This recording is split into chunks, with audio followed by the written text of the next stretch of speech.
All right, guys, Tom Davidson, Landon Hutchinson back with Yard Work. Today we've got Toledo baseball guru, Coach Reinstetle. Thanks for coming on with us. Yeah. Wanted to say appreciate you letting us steal some time, but you've kind of been, we talk about it all the time with where baseball takes you and the whole road of, start to finish. I know you're associate scout for a little bit, and then you've been everywhere in coaching. Can you kind of walk us through some of that? Yeah, I was a okay player. I wouldn't say I was great by any stretch of the imagination, but I always knew I wanted to coach. So when my playing days ended, I jumped into it and kind of started out at a small school, Ohio Dominican in Columbus, where I'm from, and did some part-time scouting with the Dodgers. And then kind of from there, it just took off. And it's led me around the country, some great locations, College of Charleston, South Alabama, Ole Miss, Western Kentucky, all over the country. And finally got a chance to be a head coach and jumped at it last summer to come back here to my home state, and excited to be here. Yeah, we just touched on it real quick on some of the guys you've played with or coached with. Can you kind of throw some of those names out there for us? Yeah, I've had a good little run. The names people probably would know the most: Brett Gardner, captain of the Yankees. I coached him at the College of Charleston. I had David Freese at South Alabama, who of course was World Series MVP with the Cards. Lynn at Ole Miss was a long, he's probably one of the best starters in pro baseball right now, at least the most consistent, I would say. And then other guys like Drew Pomeranz. There's a good list of them. Some of them not as well known, but those probably 4 or 5 are the main ones. Zack Cozart, shortstop for a while, had him. So had a good list of guys that have made it to the big leagues. Yeah. So what's always been that drive to get into coaching and stay where you're at? I love being around the game, obviously, but for me, it's like just being with the kids, man. They kind of fuel me and they keep me young. I'm 43, but like when I'm out there, I feel like I'm kind of one of them, and I think that kind of plays off for them. They enjoy, I think, being around me because I have a very sarcastic personality. So like I'll cut up with them and I'll tell jokes and whatnot, but I'm also, I'm the head coach. I got to be serious at times. So I have both sides of me, but I think letting them see me be a human being and, not just the all the time serious guy at the end of the hall, kind of leads to our team culture and atmosphere around here. Yeah. I think there's a difference in like kind of that manager coach position and then that players coach. And I always wanted to be on the team with the players coach. I like having those young guys. And I think that's a big piece in recruiting right now is so many of these young guys that are really good recruiters because players look at them and they're very similar in age and they think that that's the guy that they want to go play for. Yeah. I think the recruiting's always been my background. I've always been a recruiting guy, so to speak. And, for me, that is it. You build these relationships over the course of time with these kids. And then, when I got to be a head coach, I didn't want to lose that. So I'm still very active as a recruiter, even as a head coach. And I still try to build those relationships because, when they get here, I want them to know me. I want them to know who I am and know what I'm about and know what they're getting into. One thing I learned as a recruiting coordinator is to always be honest. And so I pride myself on being as straightforward as possible. And I tell the kids, even in the recruiting process, I'm a very black and white coach. I don't deal in gray area. I tell it like it is. When you're doing fine, I'll let you know. When you need a little kick in the rear, I'll be the first one to do it. But I always follow it up with, some encouragement and the right way to do it. But I believe that being honest is the best way to go about it. Because the worst thing is you paint this rosy picture during the recruiting process, and then they get to your place and then they look at you and they're like, what the hell is this? This isn't exactly what you said. This is nothing like that. Yeah. And that's why you see so many kids in the transfer portal, because they've been promised stuff or they've been told a certain thing and they get there and, whoa, this isn't anything like what you said for 12 months when you were recruiting me. And so I tell it like it is. And if they don't like what I got to say, then go somewhere else. Yeah. What's the biggest difficulty right now with everything shut down for the recruiting process? Just not being able to leave campus. Nobody can go out. We can't have kids on campus. So we've had to adapt and move into different ways to get in touch with kids. Obviously things like Zoom, virtual tours. I've been basically FaceTiming with kids, and I flip the camera and I walk around and I basically give the exact same tour as if they're standing right next to me, but I'm doing it via phone. And it's worked. I mean, it's just a way to do it. I hate to say, sometimes I kind of wish we could do it like that all the time moving forward. It goes so quick, and it's so seamless. It's different when they're walking around with you and there's a lot of lag time. And when you're on the phone, you just kind of bebop through it, and then they get their questions in and everybody feels good about it. Yeah, you still get your steps in. Yep, that's exactly right. Got about 8,000 of them yesterday. Coach, you've been all over the place, all over the country coaching. What's the biggest difference that you would say between you were at Ohio Dominican, I coach at UND, Division II? What's the main difference that you've noticed between the Division II level and the Division I level? And really, I've been, at Ole Miss and at some other mid-majors too. The biggest thing is just the frontline guys at everywhere I've been, whether it's been JUCO, whether it's been D2, mid-major, whatever. The frontline guys can all really play. It's the depth factor. That's really where, and that's the biggest thing I see between like the Power Fives and a place like Western Kentucky or Toledo is, I have my frontline guys could play in the SEC. They really could. I have 2 or 3 guys that could step in and be legitimate like SEC type players. I just don't have the depth that they have, and that's one of the biggest things. But you go watch Division II baseball. There's guys running it up, 90, 92. They can really pitch. They got guys that are big, strong, physical kids that me at Toledo, I would love to have some of them, So I think it's more of a depth factor, and, you get past those first 3 or 4 arms, and then all of a sudden, whoop, there's a big drop off. That when you're playing in the Power Five and you're at an SEC school, when they go to the bullpen, they're bringing in guys that are throwing 93, 94, 95. When I go to the bullpen, I'm bringing a guy throwing 86, 88, and that's kind of the difference. And they just have more depth. And I think that's the same thing between Division II up to Division I. It's just a quality depth type thing. But the frontline guys are all quality and good, in my opinion. So does that kind of alter your recruiting process? Are you more looking for that projectable guy that's probably 6'5", doesn't throw as hard, and you could get 3, 4, 5 miles an hour on him within a couple years? Or are you trying to find the guy that what you're going to get out of him because the kid can pitch, or the guy just goes off the radar? We try to balance it. Honestly, I do take a lot. Like I like big body guys in general, position players all the way through pitchers. I just like big body guys just because of what you just talked about. They are, to me, a little bit more projectable, and you can look at them and say, okay, yeah, this guy's going to do this in a couple of years. But I think you got to have a balance. And so for me here at Toledo, I have tried to take some guys that I know, okay, he can really pitch. This kid can really pitch, and he may not have the hot fastball or the dominant slider, but this kid can really pitch. That's a good thing. We need that because we have this kid over here that it may take him a year or 2 to figure it out, or he's got a 94-mile-an-hour fastball. He's got no idea where it's going, so we got to work on that command. So I've taken a little bit of both, and I think, hopefully we can develop those kids pretty quick to get them caught up, but those other kids are super important as well, the guys that just know how to play baseball. Yeah.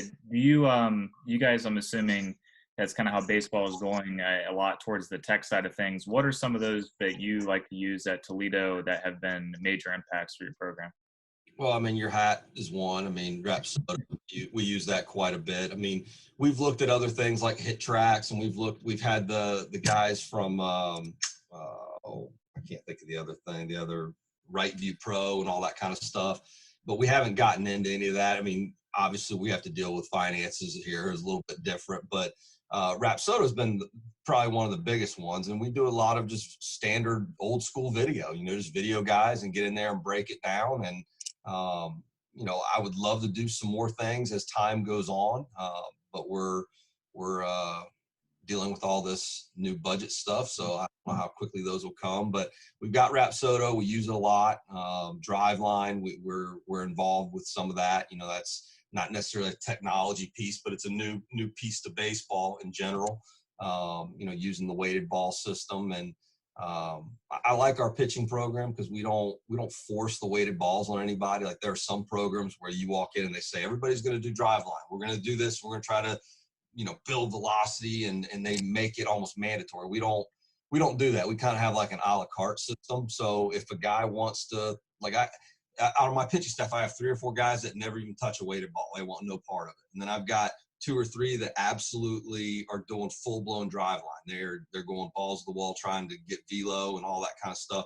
And then I've got a majority of them, they'll use the weighted balls here and there. Some of them use it as a warm-up. That's how they get their arm activated to go throw. Some of them use the weighted balls at the end of their throwing program as kind of a flush or a cool down type workout. So that's another piece that we've incorporated. We've done the weighted bats. We went through that whole system this year, which I thought was really good. The whole driveline weighted bat system and their routine, I thought that was pretty good. So we're always looking at different things, but we got to also be pretty conscious of cost and all that. So on the pitching side, is there a loft position for that mid to upper 80s guy? You always talk about the Greg Maddux guys out there. Is there a lost position for that guy solely from the standpoint that velocity is such a measurable piece that attracts everybody?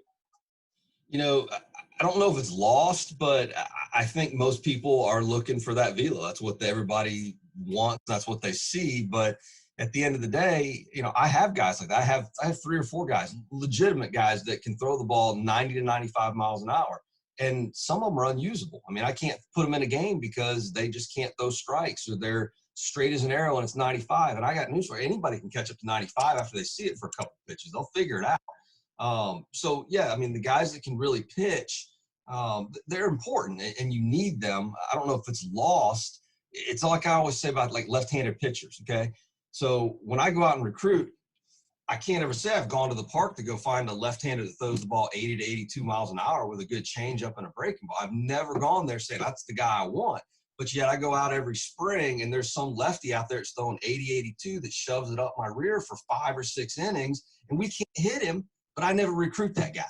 And so that's one thing, like I've kind of gone back and said, you know what, if we find some lefties that can throw strikes and can throw a changeup, I mean, I don't care if he throws 82. Those guys seem to always win. So let's go a couple of them. So, I mean, I'm not opposed. It's not all about velo. It's about getting people out. I mean, that's the biggest thing to me is, can you get somebody out? Whether you throw 84 or you throw 94, get out, Yeah, you don't want to be in that 84 to 86 range because that's batting practice.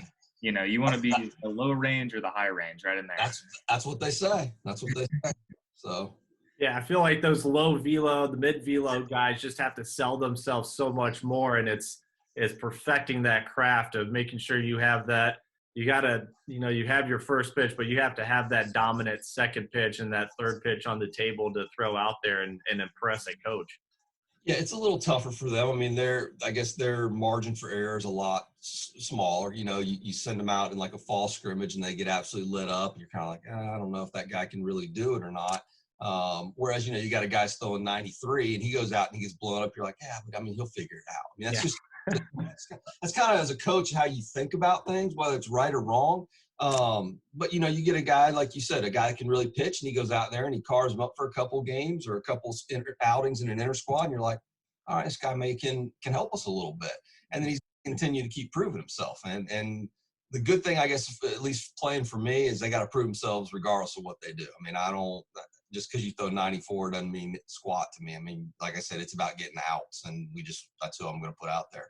Yeah, the margin of error is important. That 93, 94 guys at least got, 3-4 innings of margin of error that he can work with, while the other guys just, chucking it over the middle there.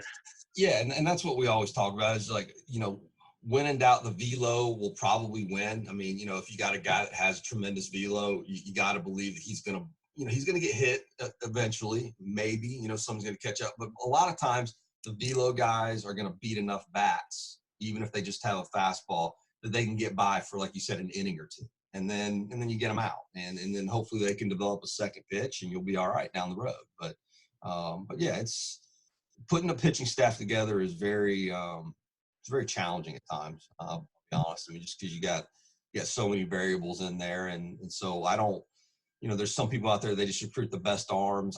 I tend to go that way, but I've started to kind of look at pieces for a bullpen. Like, it's not all just about well, I got everybody that's 6'4" and they all throw this or whatever. Like I'm looking now for sidearm guys, and I'm looking for lefty guys, and I'm trying to build an actual bullpen versus just building a staff and having a bunch of guys and figuring it out. So I do kind of recruit certain positions now, at least as far as the pitching staff goes. Yeah. Go ahead, Lena. Going off that recruiting side of things, a lot of these parents, especially in the 2020 class, now that class is probably, not as much in your area, but the 2021s and the 2022s, what's extremely important for you when you're recruiting a kid and he's throwing pretty good, but you're trying to look a little bit deeper? What's that X factor that you're looking for out of a kid that, is like, yeah, this guy's a Toledo guy? You talking about like his mechanics and stuff, or you just talking about just general? The kid in general. Let's say that you've got 2 or 3 guys that you're not real sure between the 3, and you're like, all right, this kid has this. That's going to make him a guy that I want on my team. I mean, I guess the end all factor is we look at the competitiveness. We look at, we're watching his mannerisms. Give you an example, like shortstop makes an error. How does that kid react to it? Is he the kid that throws his head up in the air and kind of stares out at the shortstop, or is he the kid that, goes and says, hey, it's fine, you just give me the ball, you'll get the next one? And he gets on the mound and he goes out and he continues to pitch. And so you can learn a lot just by watching how a pitcher interacts with his teammates, how he reacts to certain situations. When I actually recruit pitchers, I spend more time watching the catcher than I do the pitcher. I'll watch his mechanics and his arm and all that kind of stuff, but what I always like to go back there and I sit back there and I'll watch is, okay, if the catcher sets up inside and the pitcher, he has to keep going like this, well, that's probably not the guy that I want.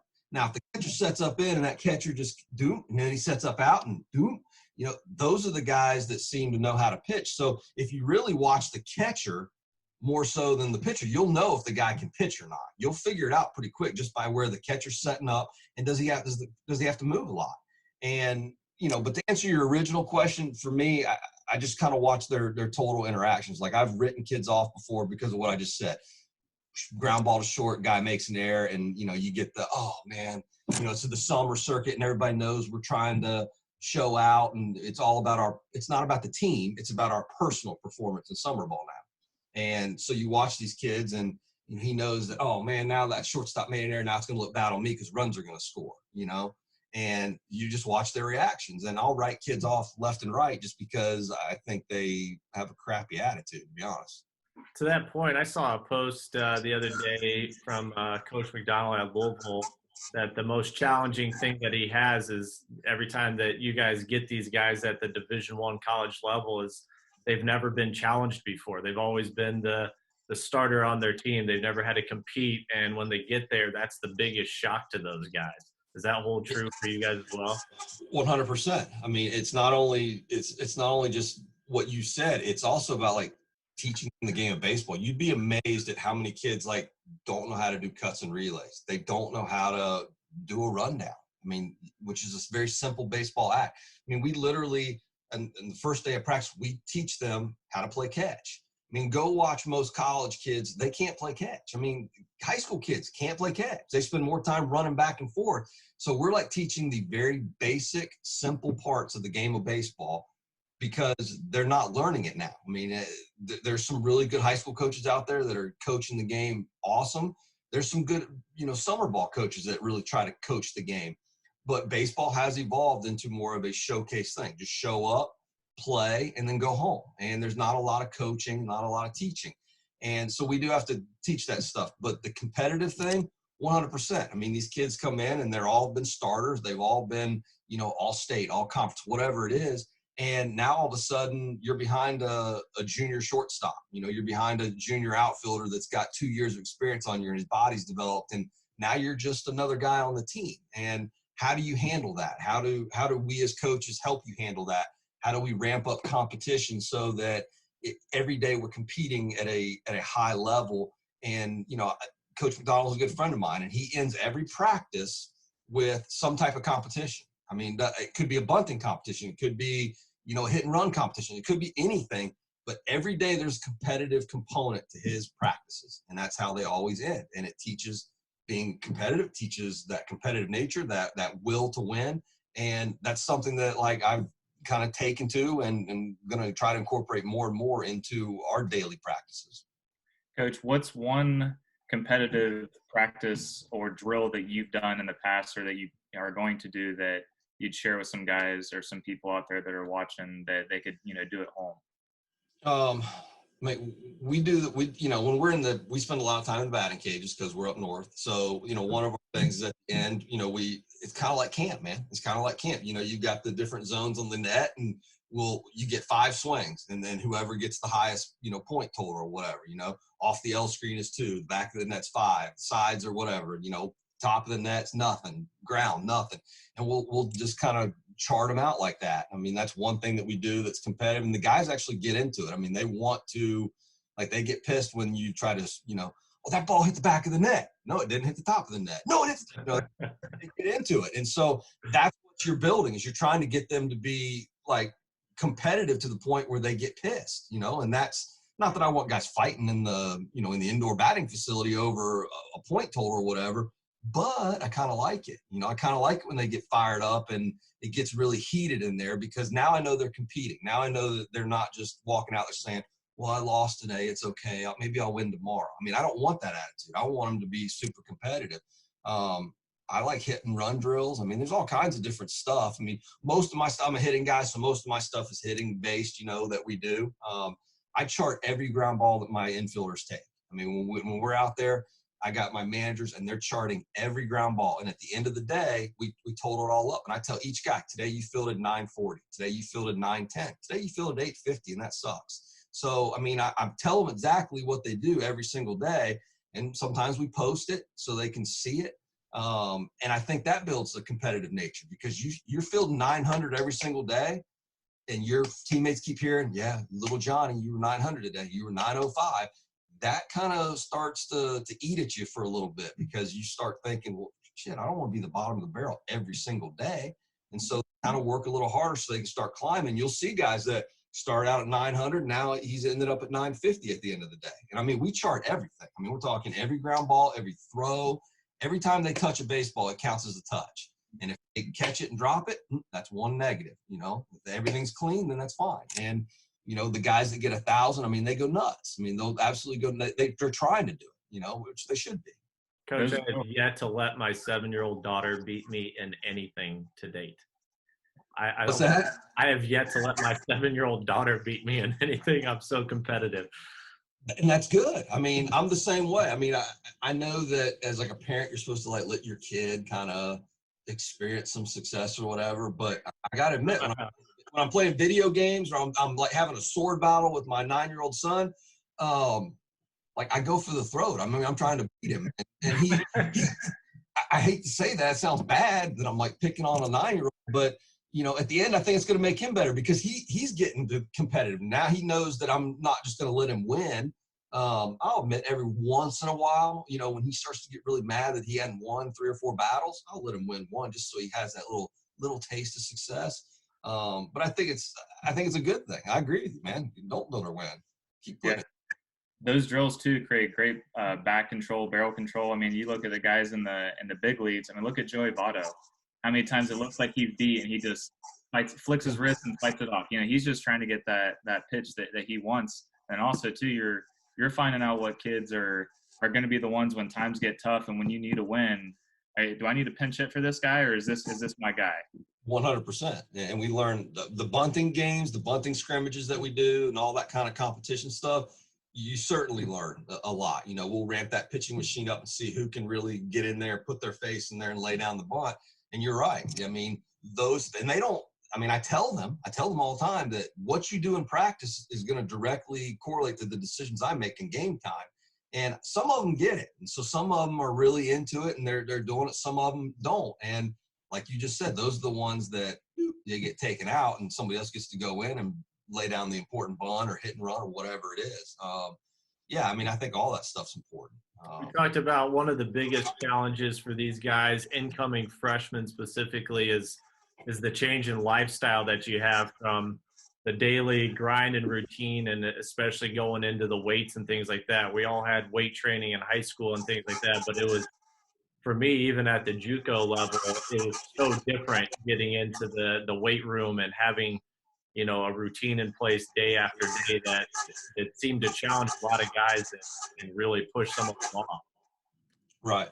The weight room is what dominates all freshmen. I don't care how much weights they lifted in high school. They had a personal trainer and all that kind of stuff. Just the way that we do it at the Division I level and the intensity that we do it at, they can't replicate that in high school. And there's not really in my opinion, there's not very many personal trainers that these guys have that can replicate that. When you put them in a team atmosphere and it's very quick paced and it's 3 or 4 times a week. Like, I love to lift, so we lift a lot here. I mean, we're always trying to get into the weight room, and what you'll see a lot of freshmen, they'll come in and they will absolutely get dominated. And so, like, we'll have freshmen that we saw him in high school and he's like, let's just say he's 89, 92. And we start lifting weights and he gets out there in that first scrimmage, he's like 85, 87. And you kind of like scratch your head and you're like, what's wrong with this guy? I mean, this is the same guy we recruited. Well, what happens is it takes their while for their body, obviously, to get used to our workout program and to get used to our intensity level and the way we do it. And then all of a sudden at the end of the fall, now he's back up and he's throwing like he should be. And sometimes they're even better. Like when I was at Ole Miss, Drew Pomeranz came in, and that kid, I mean, he had a great frame. I mean, he was 6'5" and all that kind of stuff, and left-handed. But I mean, he put on like 20 pounds of like pure raw muscle in one fall, and his velocity jumped tremendously just in one fall, So we know the benefits of the weight workout routine, but we do have to get them acclimated to it because it's totally different than what they've done in high school. And once they get used to it, then they're fine, but there is a definite transition period there for sure. Coach, if there was one sport or something else that you'd be doing outside of baseball, or if you were coaching, what would it be? If you weren't coaching baseball, what sport would that be that you would coach? I would probably be an offensive coordinator in football. I don't know why. That to me just seems like an awesome job. Just like when I was at Western Kentucky, Jeff Brom was the head football coach there, and he was awesome. And I got to know him really well. And I mean, he's talking about, like, for as great of an offensive mind as he is, you'd be shocked at how many plays he just like made up in his head on the sidelines, like in a timeout. I mean, he would just, okay, we're gonna do this today, and this is gonna work, and it would. I mean, they were putting up mass points at Western, but I'd sit there and I'd listen to him, and I just listened to the way he talked about football and all that kind of stuff. I just think it'd be kind of cool to go do that, score some points. Back in the day, and you're the all-time quarterback, and you're like, all right, Timmy, you got to go here. You go towards the street. That's what he was doing. I mean, I'm not joking you. I mean, this is a guy that he's the head coach at Purdue, and he's sitting there, and I bet he's still drawing up plays, making stuff up on the sidelines for certain situations. He's got one of those unbelievable football minds, and it was awesome just to be around him. So after we get through all this, where's Toledo at right now in your process of your big plan on how to get them to the top, and what do they have to do to get to that next spot?